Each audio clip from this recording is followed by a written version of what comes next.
అందుకని స్పోర్ట్స్ ఇంజరీస్కి ఎక్కడైతే ఇంజరీ జరగడం వల్ల ఆ పార్ట్ దెబ్బతింటుందో, ఇప్పుడు షోల్డర్లో సుప్రాస్పైనటిస్ అని ఒక మజిల్ ఉంటుంది. టెన్నిస్ సర్వీస్ చేస్తున్నప్పుడు basketball players, volleyball players, cricket ప్లేయర్స్కి ఆ షోల్డర్లో ఆ సుప్రాస్పైనటిస్ మజిల్ ఇంజరీ అవుతుంది.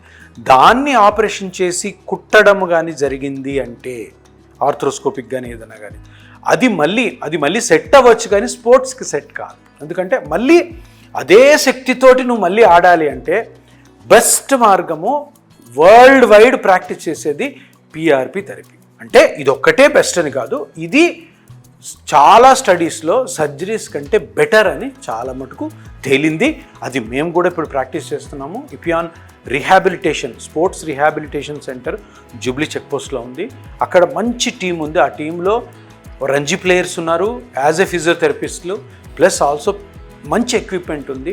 అండ్ పిఆర్పి థెరపీ చేసి రీహాబిలిటేషన్ చేయడం ద్వారా మీ పిల్లలు ఎవరైతే స్పోర్ట్స్లో బాగా రాణించాలనుకుంటున్నారో వాళ్ళందరికీ కూడా ఒక శుభవార్త. తప్పకుండా ఈ స్పోర్ట్స్ రీహాబిలిటేషన్ సెంటర్ని ఒకసారి కన్సల్ట్ అవ్వండి. కన్సల్ట్ అయ్యి మీరు మీ పిల్లవాళ్ళని మళ్ళీ అదే విధంగా ఆడి ఒక సచిన్ టెండూల్కర్ను, ఒక సానియా మిర్జాను, ఒక విరాట్ కోహ్లీని చేయాలనుకుంటే తప్పకుండా ఇపియాన్ స్పోర్ట్స్ రీహాబిలిటేషన్ సెంటర్ని కలవండి. మీకు కరెక్ట్ ఆన్సర్ దొరుకుతుంది. నమస్కారం.